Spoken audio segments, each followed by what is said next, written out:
here's the good news. You don't need a lot of active words. You do need a lot of passive words. You need to understand a lot of words because you'll hear many, many, many words in movies. You'll see a lot of words in books, in conversations. You will hear a lot of phrases, a lot of idioms, a lot of slang, all of that. You need to understand it all to communicate well. You need a lot of passive vocabulary. You do not need a lot of active vocabulary. That's the good news. You can speak well. You can communicate powerfully with just the most common words. So this is what normally happens. This is what's natural, is that your active vocabulary usually will be the most common words of English. That's normal, that's natural, and that's fine. A lot of people, they worry, oh, I want to use advanced vocabulary when I speak. It's not necessary. Use simple, direct words. You can communicate very well with simple, direct words, with the most common words. The most common words are the ones you will hear constantly all the time. They're the ones you will read and see constantly all the time. That's why they become active first, because there's more repetition. See, the secret from going from no knowledge, you don't know it at all, to knowing it, to active, is just repetition. You need to see the word more often.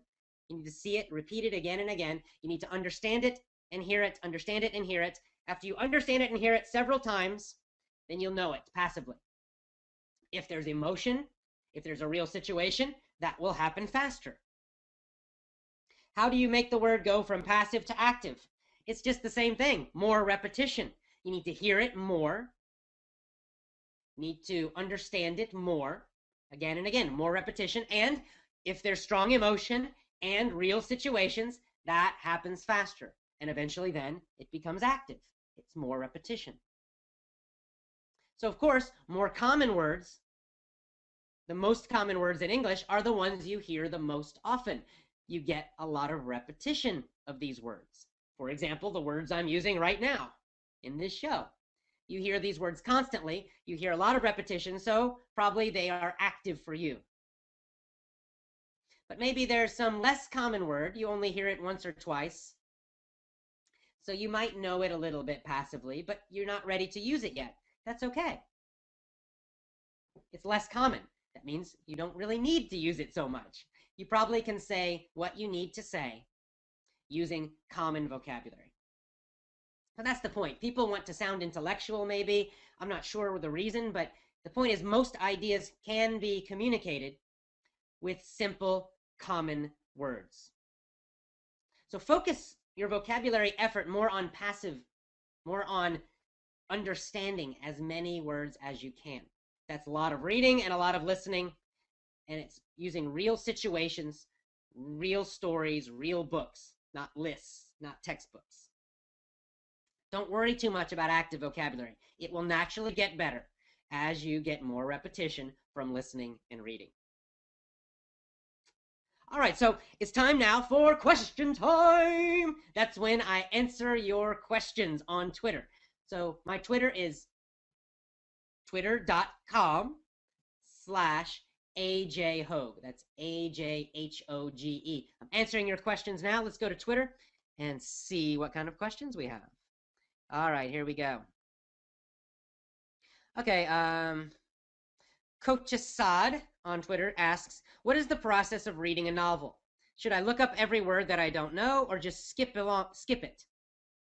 The second one. The way to read books or read novels, the best way, is just to read something easy and don't use a dictionary. Because if you have to use a dictionary, then you're stopping, every sentence looking for the meaning of a word. You'll never remember all of that. You will never remember all of those definitions. Also, you will not enjoy the book because you can't continue with the story. You're stopping all the time with the dictionary. It's really boring. It's terrible. It's kind of an old school way of doing reading. Don't do that. If you don't know a lot of words, maybe the book is too difficult. Find an easier book. This is why I say read easy novels. Read easy storybooks. And when you do find a word you don't know, just guess the meaning. If you understand most of the book, If you understand most of the words, you can guess the meaning of something new. You can guess because you understand the situation. This is what context means. You understand the context. You understand the whole situation, so you have an idea what that word means. So just guess the meaning of the word and keep reading. And then you will see that word again. And when you see the word again in a different situation, you might have a better guess of the meaning. Guess again, keep reading. Eventually, you will understand that word and you will not need a dictionary. Good question. Very good question. It's question time. I'm answering your questions on Twitter. Let's go to our next question. All right. This is good. If you like to watch TV shows, which would you choose as the best? Well, again, there's no best TV show. The best TV show is the TV show that you like. It's the TV show that you understand. So that's different for everyone. Generally, I would say to avoid comedies because in the beginning, because comedies can be more difficult. Why? Because humor, jokes depend on culture. And if you don't understand the culture, you will not understand the jokes. So that can be very difficult to understand in the beginning.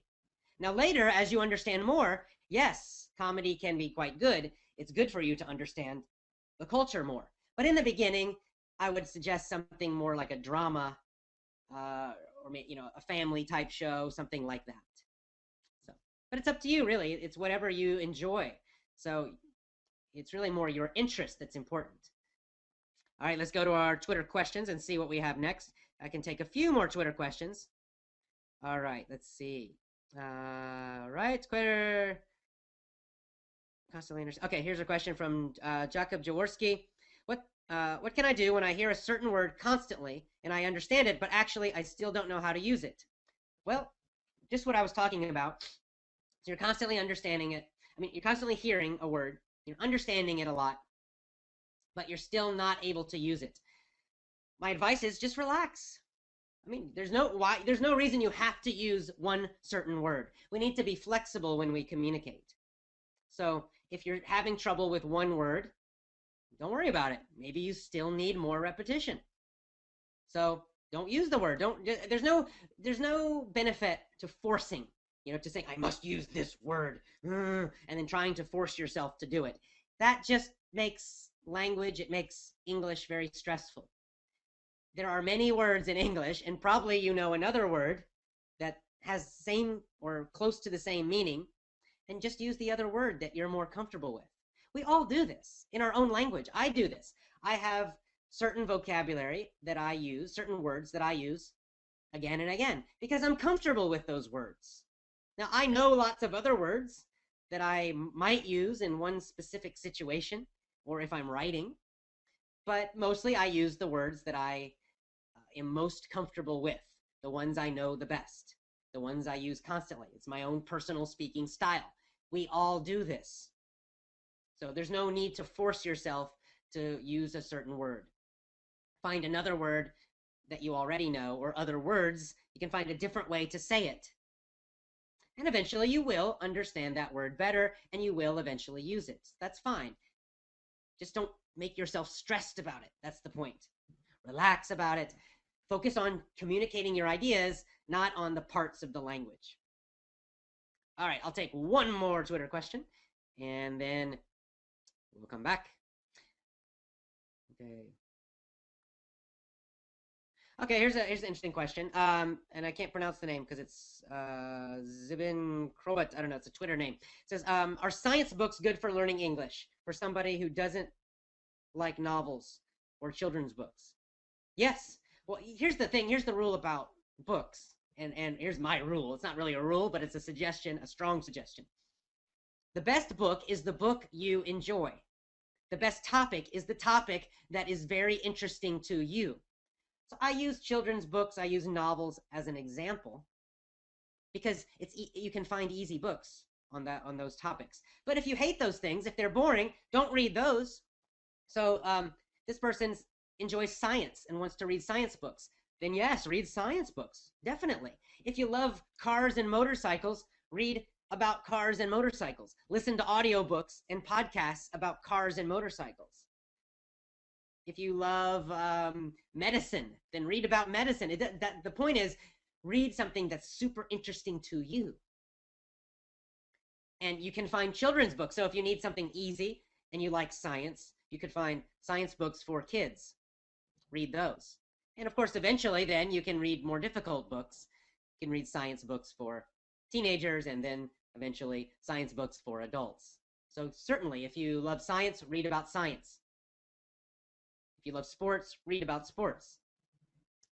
All right, so our final thing, let's go to Effortless English News. It's time for the news. What's happening in Effortless English? Well, not really in Effortless English, but in a company I have, Learn Real English, with my friends Kristen and Joe, we have a new show coming. So this is the Effortless English Show. I teach you to speak English powerfully in this show. We have a new show coming next week. We're calling it Real English, Real America. And the new show will focus on culture, American culture. We'll talk about idioms and slang, and we'll also talk about different parts of American culture, especially parts of American culture that you do not see on TV and movies. See, people around the world, they have an idea of America from movies, from television, but that's not the real America. That's Hollywood America. So we're going to talk about real America. In the new show, my friend Kristen and I will talk about some culture topic, and we will also answer your Twitter questions, just like on this show. But we'll answer questions more about culture in that show. That show is next Friday or Saturday. In most places, it will be Saturday morning. In North America and possibly South America, the show will be Friday night.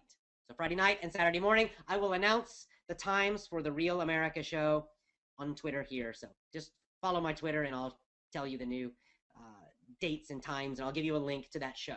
So it'll be Fridays and Saturdays. And of course, next week, very exciting, our guest next week on this show, the Effortless English Show, is Blaine Ray. Blaine Ray, in my opinion, is the best language teacher in the world. I learned a lot from Blaine Ray. Blaine Ray developed TPRS, the system of using the technique, the method of using stories to teach language.